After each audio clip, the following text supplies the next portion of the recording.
Welcome to the Fear and Greed Business Interview. I'm Sean Aylmer. Financial markets are on edge ahead of the US election this week, with the outcome of the poll set to have a major impact on the world's largest economy. But of course, US politics isn't the only factor affecting markets. There's the ongoing AI boom for one thing. Also, in the last couple of weeks, the International Monetary Fund signalled out the conflict in the Middle East as one of the biggest challenges for economic growth. So too did our own Treasurer, Jim Chalmers.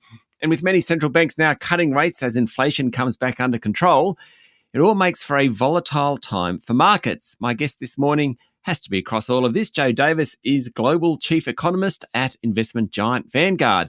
He's in Australia at the moment, so we've grabbed him for a chat. Joe, welcome to Fear and Greed. Thanks for having me. US election, we've been talking about it for weeks. In the next couple of days, we'll find out who the 47th president of the US is. What does it mean for the US economy?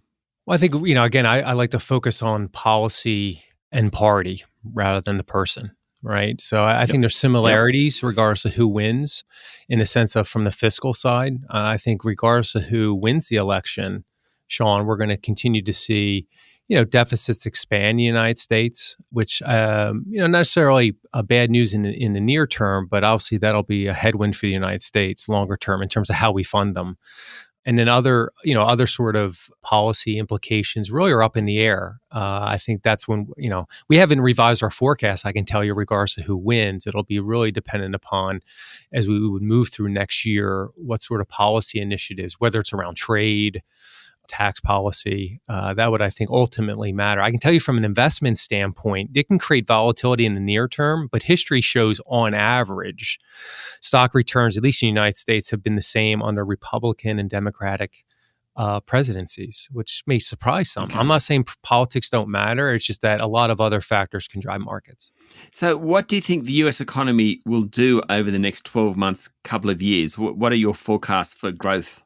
Well, again, a lot of focus, as everyone would probably hear the phrase soft landing, right? Where we've had in the United States, rather exceptional performance. Financial markets growth has held up and inflation has come down. The inflation hasn't been a surprise. I think what's caught many, including myself, has been growth that has continued to hold up. In fact, I would argue there hasn't been a landing at all from growth. Growth is roughly 3% year over year. That's above a trend pace, and it's still growing at that pace. So part of that hasn't been our surprise. We didn't think the Federal Reserve was as restrictive as some thought. That thesis is proven to be correct. And so I think we'll continue to see some exceptional performance in the United States. Immigration has helped boosted growth. Fiscal spending at the margin, Sean, and a labor market that has cooled but has not broken. And so I think you have all those three together really points to some pretty strong performance. So again, I think the financial markets, the stock market assumes that will continue. There's the debate in the financial markets. The bond market thinks we have, I think, more weakness ahead and Fed easing. The surprise will be if growth holds up, the Federal Reserve won't cut interest rates nearly as much as people think. What about the Middle East? How much of a worry is that in the short to medium term outlook? Well, I think, it's unfortunate to see these events occurring. I think how you think about it, how we think about it is, regardless of the unfortunate human toll that you see in parts of the world, when it has an economic impact is when that sort of volatility, which is code word for unfortunate events that could be doing damage to commodity markets, trade flows, when that persists at a high level and stays there. So there's a trauma that's extended.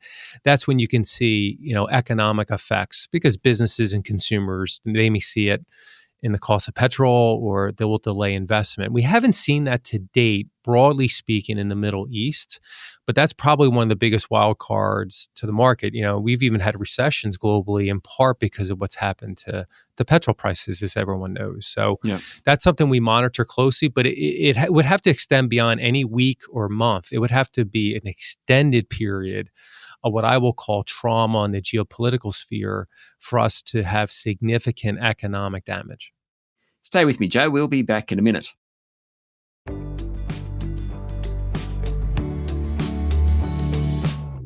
I'm speaking to Joe Davis, Global Chief Economist at Vanguard. Okay, so we've talked about the election, we've talked about the Middle East. You've given us your prognosis for the US market, or at least where it's at the moment, which is the economy, which is actually very similar to the Australian economy. What are the other things that you're just worried about? I mean, economists, the dismal science, never always happy, Joe. What are the things that you are worried about? Well, I think there's two. I mean, I think one, I'm not so much worried about. I'll give you some positive. On the positive side is technology. We're in the very early stages of artificial intelligence from a broad macroeconomic perspective. I think it'll be the most transformative technology. It'll surpass the personal computer and the internet for sure by our analysis, and we've quantified these potential effects. And I think offsetting some of that is on the global perspective, I still worry about China. We have been generally bearish in an economic growth perspective for some time.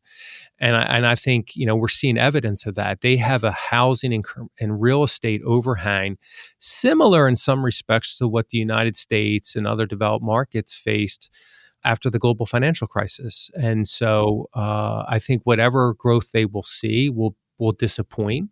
And so that's something I worry about, if that would have extended multiplier effects on Australia, on the United States and others. And it's less on the global trade tensions and more just the internal deleveraging that China has to contend with for the next 5 years. I think policymakers in China are still behind the curve. They fired that bazooka in terms of policy response. So it was a step in the right direction, but they still have some the economic headwinds China faces are pretty severe.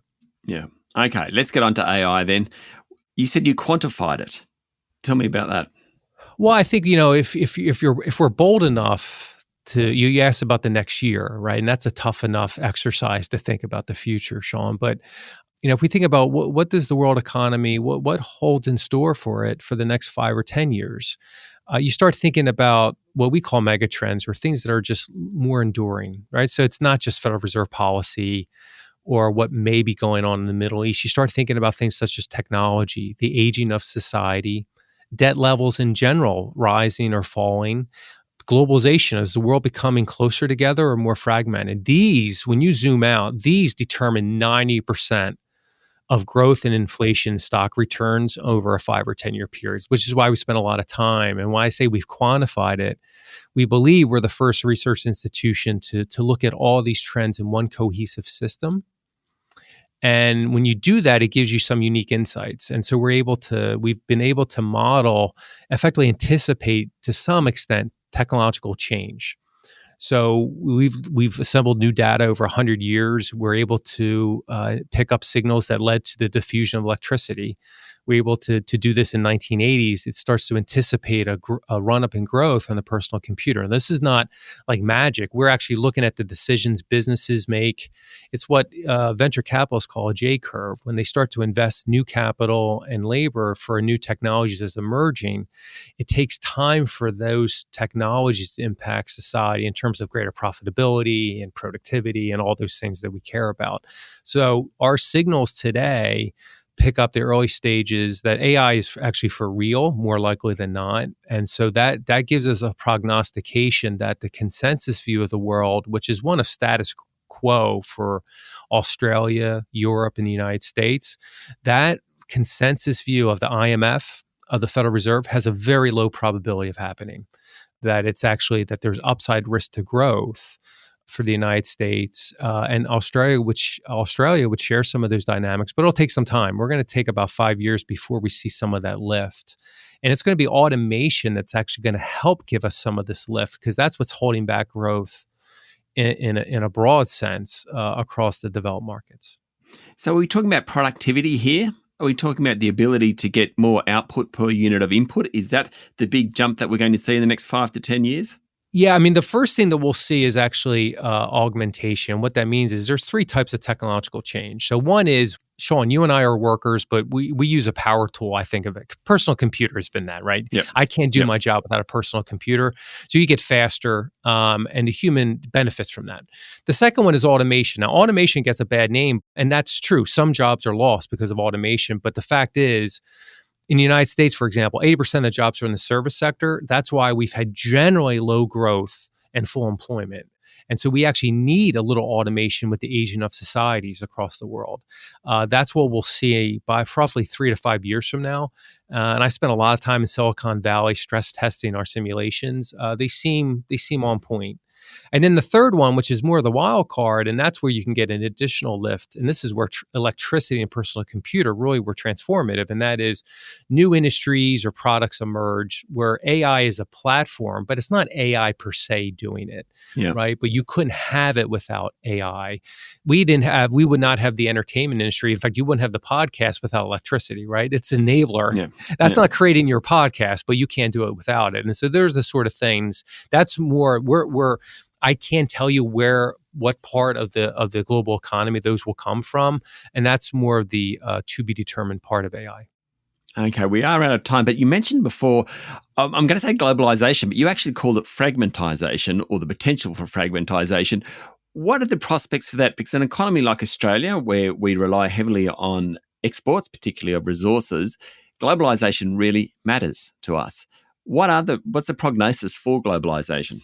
Well, I think when you study history and what our baseline is, Sean, is that you'll actually see greater change in trade partners, even though globalization as a pattern will still go up. So we're seeing this already, and you see some of the, to be blunt, the picking of sides. Not that I make it one of sides, but I think we've seen this throughout the course of history that trade patterns change, but the absolute pattern of growth of trade can go up. And I think that's what more likely we will see. And you see that in the supply chain dynamics. But that does not mean that trade is going to take a step back. I think that's unrealistic to expect given the depth of supply chains around the world. Joe, thank you for talking to Fear and Greed. Thanks for having me.